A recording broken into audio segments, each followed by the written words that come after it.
In this movie, I'll explain how to gauge the best combination of amount and radius values. And that's going to depend largely on the destination of your image. So the question becomes, are you outputting this image for the screen? That is, for example, you're preparing an image to display on the web. Or are you creating an image that you want to print? If you're going to the screen, then you can use the screen as your output device because after all, the image will be displayed on a computer monitor and it's going to look the way it does at the 100% view size. I'm going to leave it zoomed into 200% out here in the image window so that the sharpening effect survives in the video. So for starters here, a radius value of about 1 pixel works pretty darn nicely for screen work. However, you can take it down, especially if you're working in a high noise image like this. And you can see this image has a lot of noise, random variations in the luminance of neighboring pixels that doesn't really add anything to the scene. So I'm going to take my radius value down to 0.5 pixels, which is generally about the lowest setting I use. And then you want to adjust the amount value so that you get the degree of sharpening you're looking for. And in my case, I'm going to take the sharpening value down to 200%. And you can see here with that, we still have a nice degree of sharpening. So if I click and hold inside the image, it's a little bit softer. If I release, we're seeing it pop.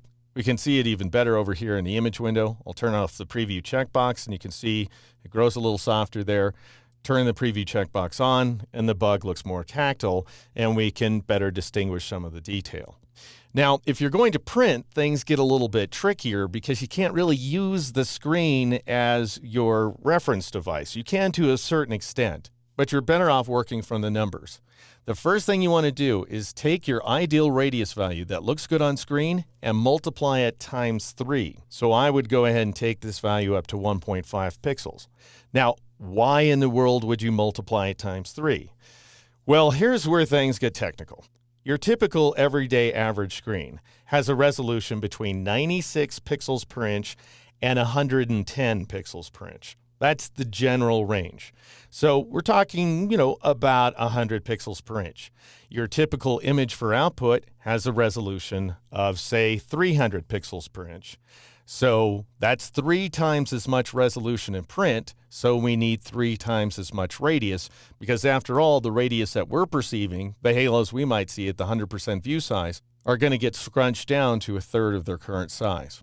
The next thing you want to do is add about 50% to your ideal amount value. And that's going to take care of the fact that there's a little bit of softening associated with the printing process.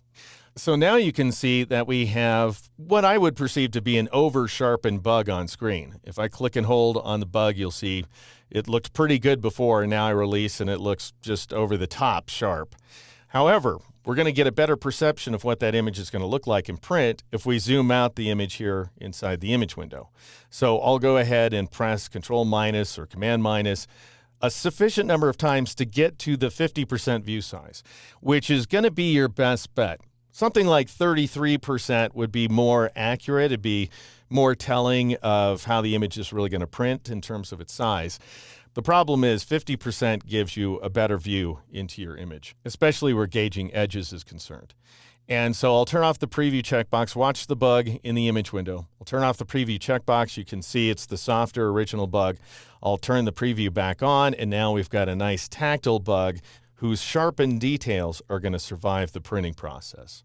All right, now I'll go ahead and click OK in order to accept that modification. So that's how you go about gauging the best combination of amount and radius values, whether you're sharpening for the screen or for print.